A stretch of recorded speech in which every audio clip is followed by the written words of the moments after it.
oduu ammi Masrii fi Suudaan dhimma nageenya bishaan laga Abbaa irratti cimsanii waliin hojjechuuf fuulduratti waliin mari'achaa oolan. Mootummaan Suudaan jechuun Abdul Fattah al-Burhaan gara Masrii imaluudhaan guyyaa irraan tana mariin kun kan taa'amedha. Biitti ifiifuu waraana keesseertu tana hawaasni isaanii jechuudha. Kun dhumee kun miliyoonaan lakkaa'aman jechuudha. Daandii irratti faca'ee nyaataa fi dhugaatiidhaan beelaa fi dhumaatiin saaxilamanii jechuudha. Gargaarsa dhaabbata mootummoota gamtoomanii jechuudha afachaa jiran.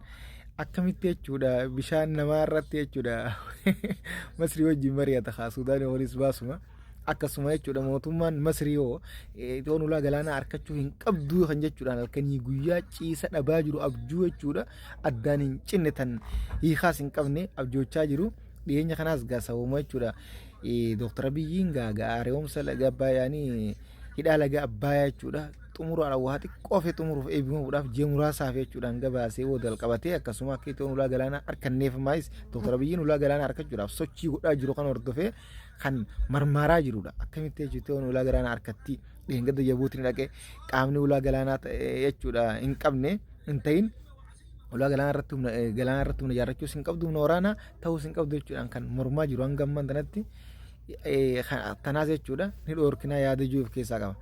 Kun jechuudha engaddaa milkooneef baranaas waan waliin keessa baane quba qabdan asii jechuudha Eertiraa fiigee Soomaalii fiigee hundi jalaa fashalooyitee hafti amma immoo jechuudha Dr. Abiyyiin hojii itti jira ulaa galaanaa jechuudha sochii nama godhaa jiru gama hundaan horkachuun isaa waa hafa hin qabne jechuudha Abdul Fattah al-Siisiin abjuu jira Suudaan ammoo biyya isaaniitu tasgabbeessuu dadhabeeti dhimma ulaa galaanaa irratti jechuudha Masrii wajjin mari'ata ajaa'iba.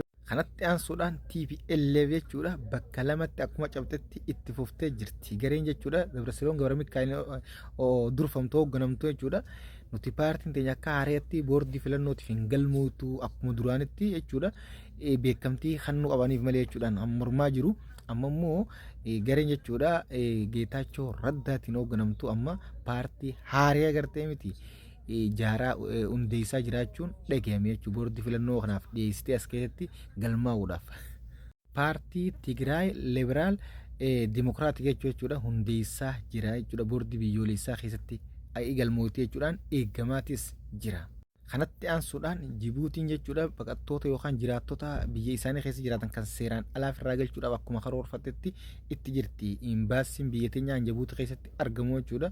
Sochii godhee jechuudha hanga pirezidaantii yaanii ministeera dhimma keessatti wajjinis mari'atee akka bal'amni isaan qaban kun achi siquuf uummannis hanganatti keessaa waan qabu keessaa gurratee bahuuf godhuus itti hin milkoone isaanis hin ayyamnee fi ammoo imbaasiin jechuudha biyya teenyaan Jibuutii keessatti argamu warroottan fedhiidhaan galuudhaaf jechuudha yaada qaban galuu fedhan ammaan tana galmeessaa jiraachuun dhagahamee jira. Yeroo kanatti jechuudha jiraattonni yookaan lammiileen teenya Jibuutii keessatti seeraan ala jiraachaa jirtan dafaa gara imbaasii dhaqaatii galmaa'uudha isiniin jenna maaliif meeshaa teessanii fi qabeenya keessan guutuun tokko osoo hin tuqamne nagayaan jechuudha gara biyyatti deebifamtanii jechuudha. Guutaan ammoo gaafa guyyaan bal'amni isaan qabatan sun gahee hangasitti jechuudha sassaabattanii bahuu baattan tarkaanfiin jechuudha isinirra fudhatamu gara hawaasaa fi dargaggootaa fi qaama mootummaatiinis miidhaa isinirraan gahuu danda'a jechuudha. Kanaaf yeroodhaan gara imbaasii deemaadhaa galmaa'u isiniin jenna. Kun dhaamsa keenya kan atattamaati. Kanatti aansuudhaan addi bilisummaa Oromoo ibsa arraan tana baaseen Dr. Abiyyi wanni humnaan dargaggoota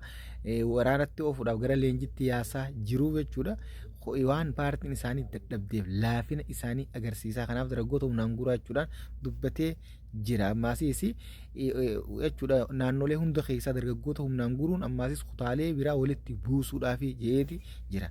Ammoo Jawaar Mahammad jechuudha haasoo intarfii kuush miidiyaa wajjin kaleessa godhe irratti dargaggoota Oromoo qofa irratti yaani Oromiyaa keessa irratti xiyyeeffatee waraana karaa waraanatti guuruudha jechuudhaan dubbatee jechuudha kun lamaan waliifillee faallaadha.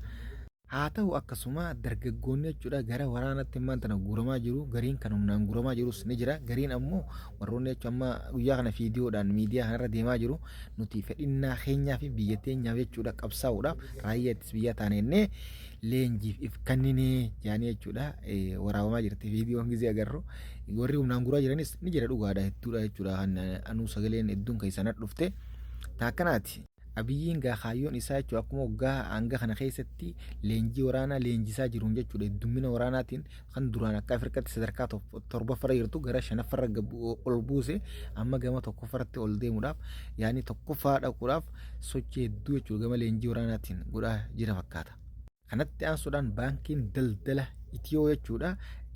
Garee namoota dhaabbata dhuunfaatis ta'ee dhaabbata waldaan jaarmayaan dhufe kamiifuu jechuudha liqii birrii maallaqaa akka liqeessitu mirkaneessitee jirti. Har'aan tana jechuudha walgahii masaraa mootummaa keessatti gaggeessaniini dhaabbata kamuu jechuudha abbaan dhuunfaatis ta'ee dhaabbata dhuunfaatis ta'ee kamiifuu liqii ni baaftii jechuudhaan dubbatamaa jira. Kanaaf jechuudha dargaggoonni jaarama dhaabbata dhuunfaa qabus liqii fudhadhaa ittiin hojjedha isiniin jenna. Kanatti aansuudhaan obbo Taayyee Danda'a himata duraan mana murtiitti itti baname qabxiilee 2 jechuudha. Kan manni murtiilleen bilisa baasee irra deebiidhaan ammaasis gaafate. Maaltu irra deebisiise? Kunis ajaa'iba. Akkasuma mana murtiitti jechuudha dachaa irratti dhiyaateeni ammas abbaan mana murtii tokko waan dhukkubuuf jechuudhaan gara jechuudha ballama biratti dabarsanii jiran. Taayyee Danda'a namoota 2 jechuudha.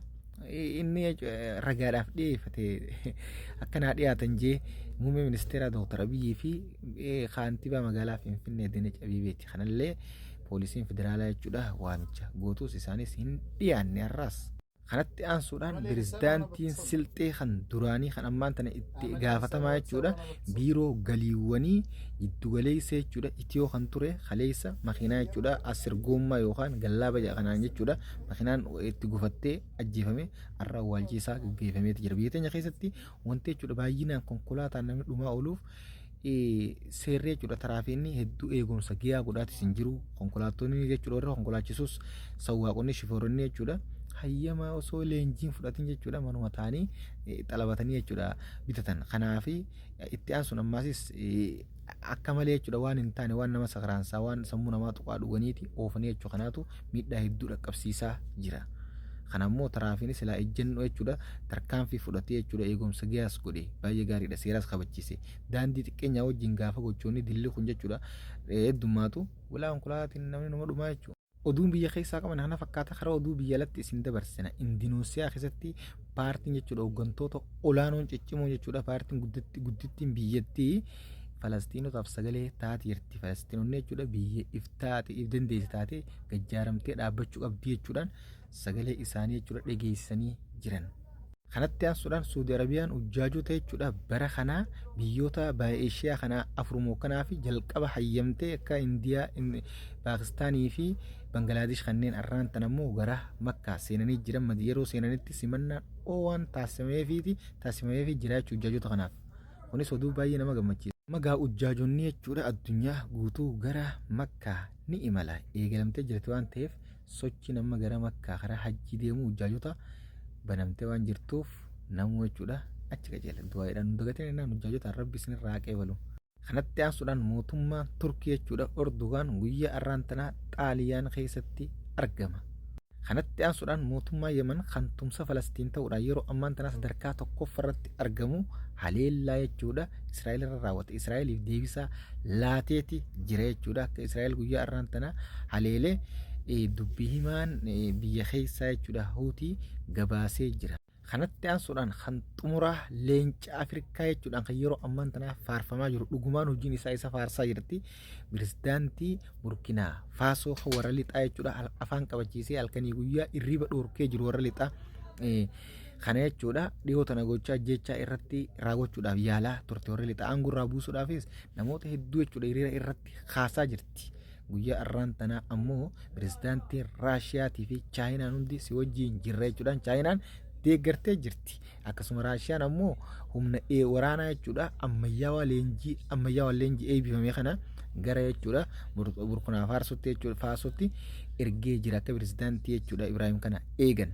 Waaw akkana laal leenca akkana dhugumatti hojiilee isaa guyyaa tokko tanuma isaa bichaan isin gabaasa hojiileen inni hojjechaa jiru Afrikaa keessatti dhugumaan leenca san isa goote leenca Afrikaa akkasuma hawaasni jechuudha Afrikaa baay'een dargaggootaa fi hawwanii fi abbootiin hundi jechuudha guyyaa har'aan tana hiriira deeggarsa jechuudha pirezidaantii Burkina Faasoo Ibraahim kanaa jechuudha bahuudhaan akkasuma balaaleffannaa warra lixaa kan jechuudha gocha isarratti raawwachuudhaaf aangurraa isa kaasuudhaaf fincilchisuudhaaf jechuudha godhaa jiran kana irratti hiriira guddaa bahaa oolan. Kun cuunfaa oduu guyyaa irraan tanaati. Oduun irraa qaban kana fakkaata. Kan biraatti lan gurra deemetti ishee duutuudhaan facaasaadha. Oduulee haarii harkachuudhaaf guyyaan jechuudha. Maatii keenya ta'an dabalamaadha. Mallattoo gurraatti harka miriirtoonna subscribe godhaadha. Assalaamu alaikum warahmatullaahi wabarakaatuh.